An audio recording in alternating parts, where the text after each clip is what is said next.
Hello बेटा। Frog को continue करते हुए आज हम डिस्कस करेंगे उसके अंदर कंट्रोल एंड कोऑर्डिनेशन मैकेनिज्म की। अगर हम फ्रॉग में कंट्रोल एंड कोऑर्डिनेशन की बात कर रहे हैं तो उसके अंदर न्यूरल सिस्टम भी है as well as hormonal system, मतलब एंडोक्राइन ग्लैंड्स वाला केमिकल कोऑर्डिनेशन भी उसके अंदर प्रेजेंट है। जो केमिकल कोऑर्डिनेशन है वो हार्मोन्स के थ्रू कंट्रोल किया जा रहा है जो एंडोक्राइन ग्लैंड सिक्रेट करती हैं।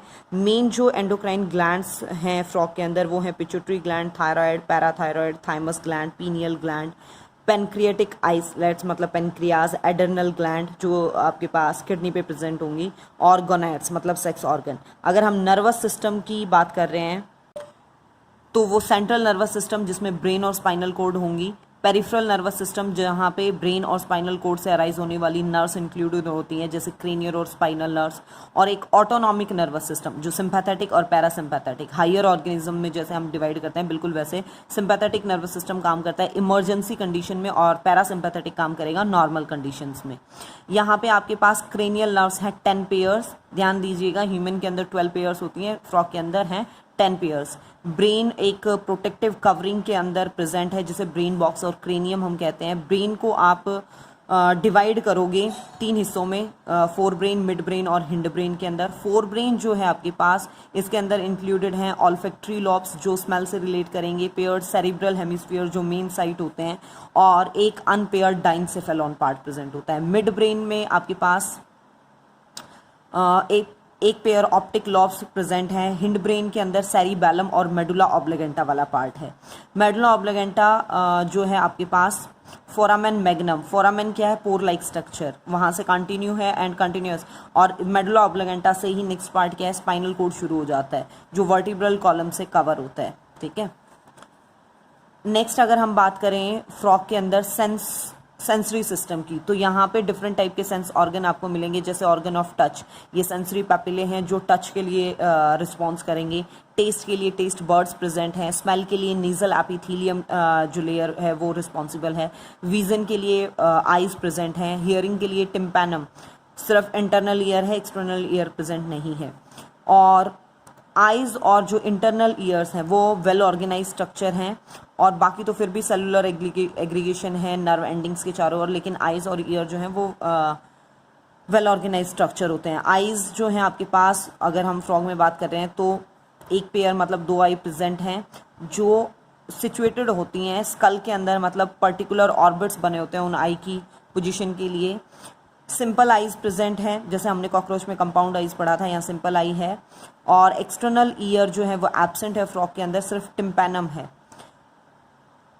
The year is an organ of, जो ईयर है वो यहाँ पे एज एक तो हियरिंग का काम करेगा, उसके साथ साथ बैलेंसिंग मतलब इक्विलिब्रियम का भी मेन काम वो परफॉर्म करता है। नेक्स्ट अगर हम बात कर रहे हैं रिप्रोडक्टिव सिस्टम की, तो फ्रॉग जो है आपके पास मेल और फीमेल रिप्रोडक्टिव सिस्टम मतलब अलग अलग हैं, बाइसेक्सुअल हैं। मेल रिप्रोडक्टिव ऑर्गन्स की अगर हम बात कर रहे हैं, this is the diagram for the male reproductive system. अगर आप मेल रिप्रोडक्टिव सिस्टम की बात कर रहे हो तो बेटा वहाँ ये टेस्टिस प्रेजेंट है जो किडनी के अपर पार्ट से अटैच रहते हैं। ठीक है, और ये किडनी से अटैच हैं पेरिटोनियम मतलब एक स्पेशल टाइप के कनेक्टिव टिश्यू के थ्रू जिसे मीजोरैकियम भी नाम दिया जाता है। वासा एफ्रेंशिया, टेस्टिस से यहाँ स्पर्म प्रोडक्शन हुआ और वो स्पर्म लेके आया जाता है वासा एफ्रेंशिया ट्यूब लाइक स्ट्रक्चर। एक टेस्टिस से 10 to 12 जो है वासा एफ्रेंशिया वो अराइज करेंगे, और ये kidney they enter to the kidney वाले पार्ट में एंटर करते हैं बिल्डर्स कैनाल के अंदर। किडनी में एक स्पेशल कैनाल लाइक स्ट्रक्चर है जिसे नाम दिया जाता है बिल्डर्स कैनाल, और फाइनली ये क्या है वहाँ से यूरिनोजेनाइटल डक्ट तक आएंगे।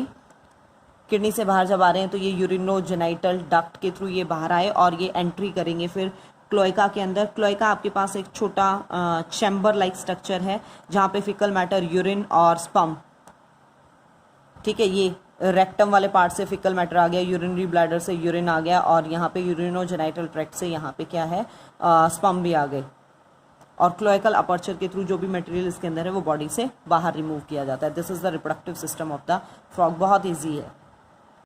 ये है बेटा female reproductive system. Female reproductive system की अगर हम बात कर रहे हैं तो यहाँ पे क्या है आपके पास ओवरीज प्रेजेंट हैं किडनीज के पास, लेकिन स्पेशल टाइप का ऐसा कोई कनेक्शन नहीं है, जैसे वहाँ मीजोरेकियम था मेल रिप्रोडक्टिव में, यहाँ वो कनेक्शन नहीं है। ठीक है, ये ओवरीज प्रेजेंट हैं किडनी के पास में, अपर वाले पार्ट में, और हर एक किडनी से क्या है आपके पास ओविडक्ट अराइज हो रहा है।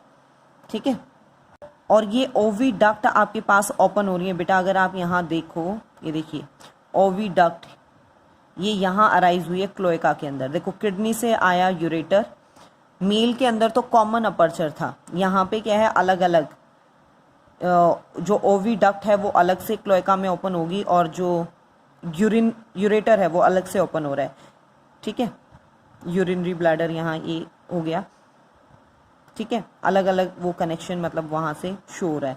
एक ओवरी जो है वो एक सिंगल 2500 टू 3000 एग वो रिलीज कर सकती है। फर्टिलाइजेशन यहाँ एक्सटर्नल होगा, मतलब मेल अपने स्पर्म रिलीज कर देगा वाटर के अंदर, फीमेल अपने ओवा रिलीज कर देगी, और वाटर में उनका फर्टिलाइजेशन होगा। डेवलपमेंट इनकी इनडायरेक्ट है, मतलब लार्वल स्टेज प्रेजेंट होती है, और लार्वल स्टेज मिलके बनी है, मतलब यहाँ टेडपोल, लार्वा को टेडपोल स्टेज, मतलब यहाँ वेल डेवलप्ड टेडपोल देखने को मिलता है। पोल के अंदर चेंजेस होते हैं और फिर वो अडल्ट के अंदर कन्वर्ट होता है। अगर इकोनॉमिक इम्पोर्टेंस की बात कर रहे हैं हम, तो वो इम्पॉर्टेंट है मैनकाइंड के लिए, क्योंकि वो इंसेक्ट्स को खा जाता है और क्रॉप को हमारे प्रोटेक्शन देता है, इकोलॉजिकल बैलेंस बनाए रखता है, मतलब फूड चेन में, फूड वेब में इसका इंपॉर्टेंट रोल है, एक लिंक की तरह ये काम कर रहा है, इकोसिस्टम को बैलेंस करके रखता है। और muscular leg of frogs are used as food, कुछ कंट्रीज में इसको खाया भी जाता है, उसके लेग पार्ट को।